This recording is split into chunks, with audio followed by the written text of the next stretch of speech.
This episode of the Jaguar Football Podcast is brought to you by Lorenzo's Tacos and Burritos, located at 1841 Old State Route 21, addicted to tacos.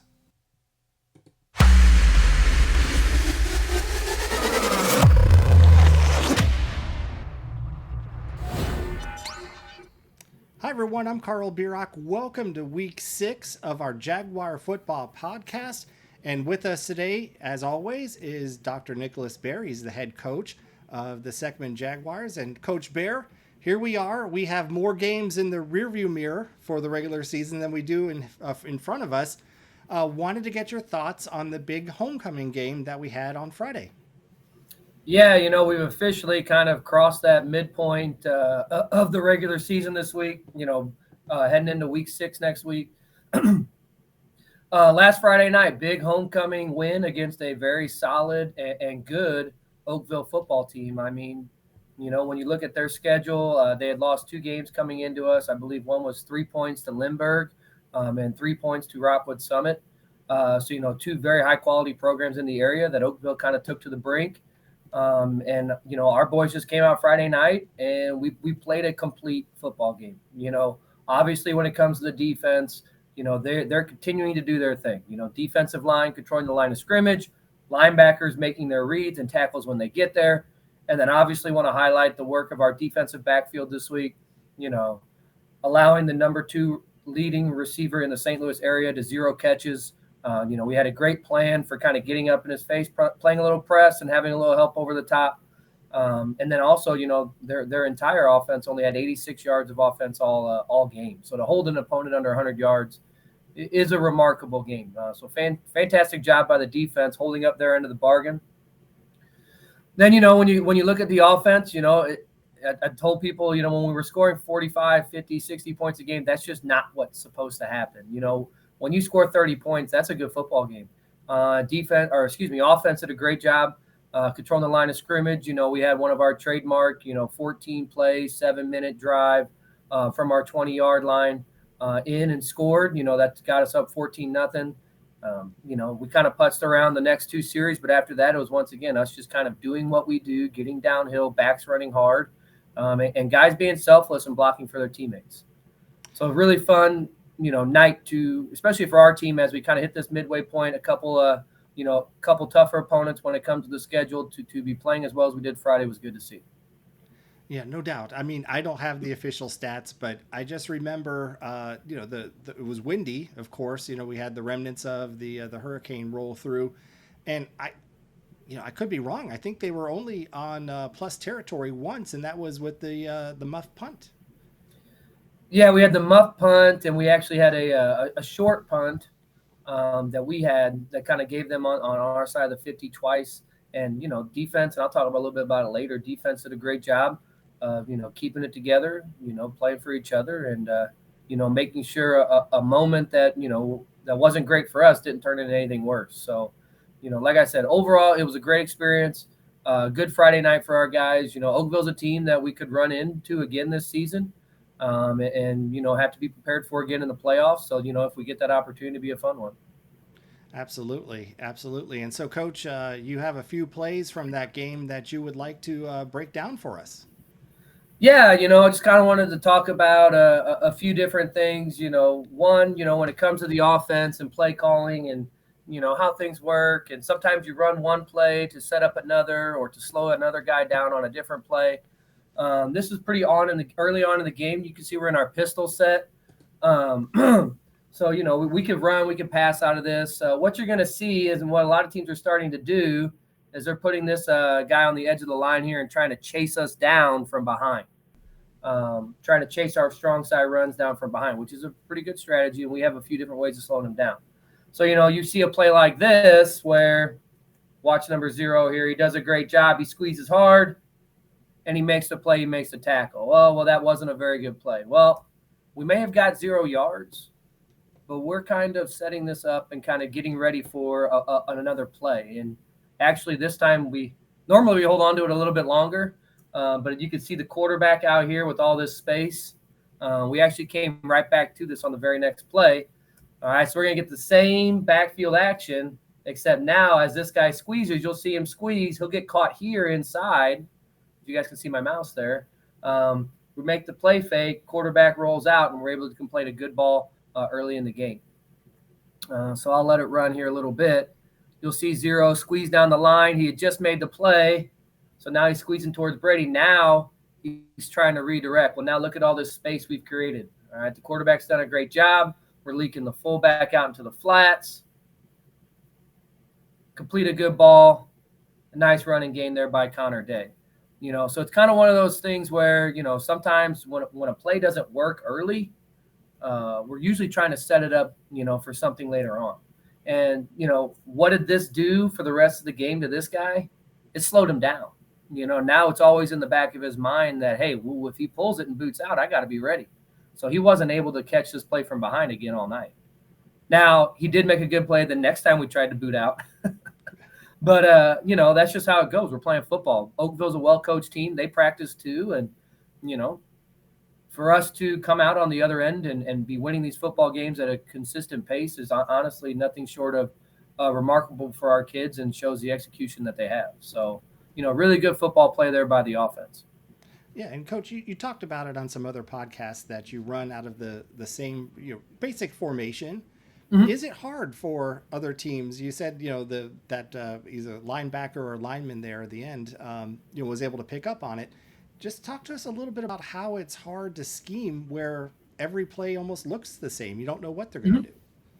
Yeah, this is the 5th year in the offense. A lot of defenses are really starting to scheme us up, do a few different things, which, that's expected. Like I said, every team that we play is well coached and they have a plan and they practice. So, when it comes down to it, it's a hard offense to, line up and keep playing 4 quarters against. You get in there, you make a play, you throw your body, you put your body on the line, you make a play one time. We run the same play again or something that looks like the same play, and now you got to do the same thing, but you hesitate for half a second. You don't fly into that hole as fast as you should, and now we got that seam that we wanted, right? Now we got 4 or 5 yards. You put your body on the line, you're tired, but we still grind it out a first down. And then now we got to do it all over again. So that's, especially really been evident this season because we're not as, explosive with the 70, 80, 40, 50-yard plays. I mean, we have the ability. We just haven't gotten as many. As we've getting into the second half, we're really starting to wear teams down and for lack of a better word, imposing our will on the line of scrimmage. So, it's tough. I wouldn't really want to be a linebacker that has to go up against it, but it's definitely a different challenge from week to week when you're playing a spread team to having to play us, which is part of our success. So, yeah, and we're going to preview next week's game or this week's game here in a moment. But it looks like you have another play in the red zone here queued up for us. Yeah, this play here, touchdown by Ben Lewis, one of our jet motions, and really wanted to highlight. I know you said it too a little bit, but. Some nights that ball is just not really floating in the air like you want it to. The wind's blowing, it's raining. For whatever reason, we're not as efficient in the pass game, and we have to rely on the run game.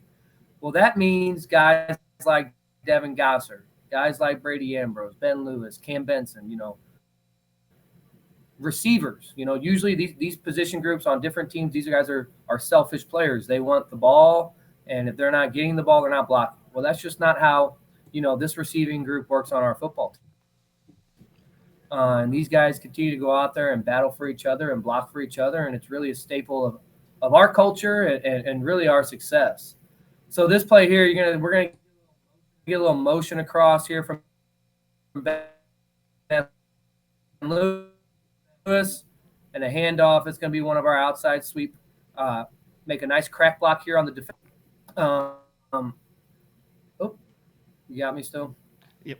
Then you're going to see our tailback, Brady Ambrose. He's already ran for 2 touchdowns, 135 yards. He could take a play off, but that's not what he does. He's going to come out here and get right on his outside linebacker and make a block. And then you're going to see Connor Day blocking his guy all the way in the end zone. It's fun to watch our guys play for each other even when they don't have the football. So we'll let it run here.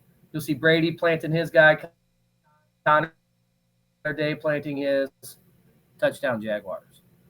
So that selfless play from the offense is really why. Obviously, we always have the offensive linemen doing their thing.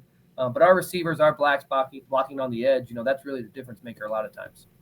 Yeah, and you gave the receiving core a little shout out in your weekly email about them, precisely that, Mhm. not being selfish, and you gave some credit to some of the receivers from the past as well. Yeah, it's just these guys don't just do that because we tell them to. They do it because they've seen the guys before them do it. Last year Ian Coe, Kane Heidemeyer. Year before that, you got guys like Anthony Westervelt.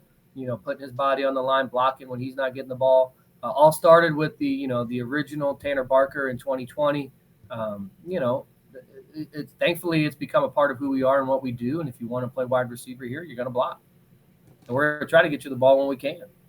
Yeah, well, Uh, so moving forward, obviously the defense played great. Want to highlight a few things, just the way that our defense does a great job supporting the offense, and then really the football team, uh, you know, when it's pretty easy to break. It's a 7-0 game. We have the muff punt. Those things happen. Um, Now Oakville on our 20-yard line, first quarter, a lot of momentum. This game could have very easily been 7-7 right away, and it's a different football game. Um, I want to highlight this matchup right here. Lucas Steinert, okay, versus number 15. He was first team all conference tight end for Oakville last year.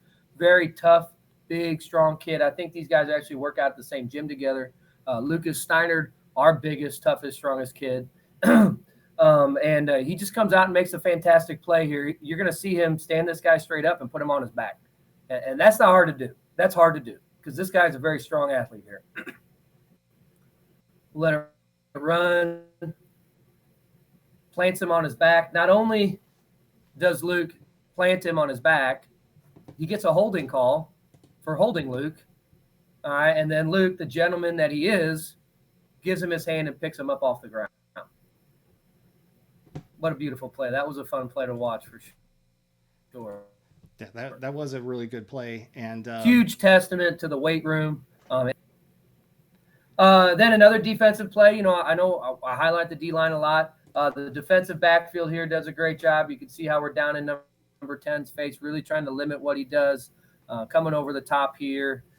Really, the play is made by the D line, but the coverage downfield allows the D line that extra time. This quarterback had not been sacked or touched in the first 4 weeks of the season. And this was the first time he had been touched all year. All right, what you'll notice here, I'll highlight real quick. You got Isaac Johnson here. Yeah, he's on the ground, but guess what he's doing? He's taking up two blockers. All right, so that leaves a one-on-one matchup, a one-on-one matchup, and a one-on-one matchup. I like those odds with our guys. Gavin Shreve right here, he's about to get hip tossed, but he gets hip tossed right into the feet of the quarterback. Just enough to cause that disruption, mess up that timing. Lucas Steinert is driving his guy straight into his face, and the same thing from Luke Ferrario. He's actually breaking loose and getting held right here. And then you'll kind of see the play develop as it goes. All right, he rolls in. Notice the coverage downfield, locked up, nowhere to go. Quarterback's got to put the ball down. Quarterback. So that was really the story, honestly, for our defense all night. And that play really encapsulates how the defensive line support the linebackers who support the DBs and everybody getting it done. So, anytime you allow 86 yards of offense, everybody's got to be working for the team. Yeah, certainly a great evening at the Valley, and despite the weather conditions early, it seems like kickoff the rain parted and just a breezy day. But you nailed it.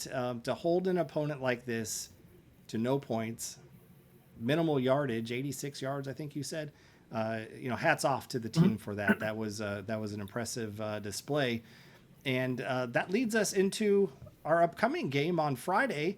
Familiar opponent, Pattonville. And 2 years ago, I guess it was a very exciting game for those in attendance. Yeah, last year, the last time, we went down to Pattonville, 50-48 overtime victory, just a back and forth game, one for the ages. Always will be a memorable game for me. I'll be honest, I really don't need that in my life on Friday. But I hope we don't get caught in a shootout like that, with that many points being scored. Pattonville's going to be a really good opponent. You look at their record, 1-4. Do not be fooled. Um, they play a very tough schedule. They've lost to Kirkwood, Rittner, most recently Lafayette. So they are a good football team, and it's going to be another great test for our defense. You know, um, Pattonville has the ability to put up points. They have a really good quarterback. He can sling it, but what he really likes to do is put the ball on the ground. He'll drop back. They have design runs for him. He'll drop back. He'll try to get loose. So it's really going to be a tough challenge, a tough matchup. For all aspects of our defense. When you look at the defensive backs, are we going to be able to continue to cover guys downfield? Linebackers, are we going to be able to make our reads and tackle that quarterback in space? And then D line, it's really going to come to holding and squeezing your gaps. If you dip your head inside, you get too far upfield. We're going to create lanes for the quarterback. So defensive coaches have a great plan this week, and we've got 3 days to really implement it and get ready for Friday night. Now, Coach, you referenced that they play in a different division, still Class 6, but a different division. Their record maybe not as good as they would like, but tell us what it means, for them. I mean, I'm sure this is a big game, and they remember the last 2 years. Yeah, we no doubt. I'm sure their coaching staff, is really pumping their guys up this year for this game. We have beat them 2 years in a row, and this is a game that they want to win. Last time we came in, I believe it was their home. A little bit of controversy, on their sideline that night. We no doubt know that their coaches are fired up, and they're going to be working to get their kids fired up. They're going out to the practice field 1-4, but they're going to be fired up for this game. So it's really important for us, with our guys being 5-0, not to get complacent. We still have work to do. That's it's going to be an exciting game, and kickoff is at 7 at Pattonville. And so we touched upon it. We are pretty much at the midpoint of the season. Wanted to give you an opportunity to provide some shout outs and just, where does this team stack up? Because I know on an earlier podcast, very, very early for that matter, you held the senior lunch at your house and you talked about expectations. And so, is things progressing where you thought they would be at this point in the season? Yeah, it was important going into this season and especially the off season, to make sure we held the standard. Last year going 10-1, that's not something that just happens. It takes a lot of hard work to get there, and sometimes when you're a kid and you're on the ground level, you kind of just think these things sort of happen. Well, we go to Seckman and we're supposed to win, but you don't always see the work that goes into it, and that was something that we really harped on this off season as we went through camp, the first weeks of practice. And I'm very proud of what our boys have done to this point, especially going into this week. Obviously being 5-0, you can't do any better than that. And we've had you're really kind of learning what kind of team are we? What are we good at? When it comes to our offense, are we able to complete the downfield throws? Can we control the line of scrimmage? You're really trying to figure out what you're good at. And when you get to the midpoint of the season, you have a pretty good idea. And now it's really time to hone in on those things and really build the team that can hopefully make a deep playoff run. And we talk about it all the time. You're 5-0, but it takes a lot of work to get to 9-0, to get to 10-0. And before you can do that, you got to get to 6-0. And we got a very tough opponent this week that we definitely cannot look past. And we have to have a great 3 days of practice. So, overall, I'm very happy with where we're at. We've accomplished a few goals of winning week 1, Parkway West, and then beating Fox. We're on our way, to getting that conference championship. And, if we continue to take care of business, we're going to set ourselves up nicely for the playoffs and hopefully have an opportunity at that elusive district championship. Yeah, no doubt. I mean, this team is stocked with senior leadership, and we also see a lot of underclassmen stepping up and contributing as well. So, I was wondering if you could talk a little bit about that, how maybe they're learning from their elders, so to speak, and how they conduct their business. Yeah, it's really kind of the culture that we have here. We're very lucky. The seniors can kind of look back at certain guys and say, well, hey, this is what Eric Miller used to do. or this is how Trent Enlow took care of his business, and then that's how they take care of their business. So then now I got younger guys, on the varsity. Look at a Jackson Rutledge. Well, now he's looking at Ethan Shamel. He's looking at Jackson Compton. He's seeing how they take care of their business, and he's going to do that next year when they're gone. So it's really something that there's a lot of work at the beginning to really get guys to buy into, this is what we want to do. This is what we need you guys to do. And, now it's kind of one of those things you got to feed and you got to nurture it, but it's there, it's instilled, and it's up to the kids really to carry it on. And for me to make sure that they're holding that standard. So it's really fun to see, and definitely makes my life a little bit easier. Well, that's good to hear because great group of kids. I mean, that they fight hard. Speaking as a parent of a senior, this was a big group coming in as a freshman, and it's been just a pleasure to watch them progress. And glad that they're contributing and helping some of the younger players develop and learn how to take care of the business that you were talking about. So we're doubt. excited about this season for sure, and look forward to success when it comes to the next game, Coach. And so that leaves us with our social media channels. We continue to post exclusive content on Facebook and also any kind of updates. So please be sure to stop by and like and subscribe to the channel. We also have a YouTube channel where we post this content, like the podcast, where you could watch it in HD. So that's always exciting. And with that, we are running up on our time. And so, Coach, I was just wondering if you could leave us some final thoughts about this week and what you're looking forward to. Yeah, hey, we're getting into week 6. This is a really fun opponent, for us to compete against in the Pattonville Pirates. And I know I say it all the time, make sure we're enjoying ourselves. Blink and this thing's going to be over. So, you know, keep encouraging the boys. I know, when it comes to a team this size, not everybody's getting the playing time they want, but that's the role that they have on this team. And there's still things and roles to be played. And it's still a long season from this point. So it's very important we keep everybody engaged and working at practice, and we finish this thing out together. Perfect, Coach. Well, thank you so much again for your time. We look forward to seeing you and the team at Pattonville Friday at 7 p.m. And of course, as always, roll Jags. Perfect. Thanks, Carl. Thank you.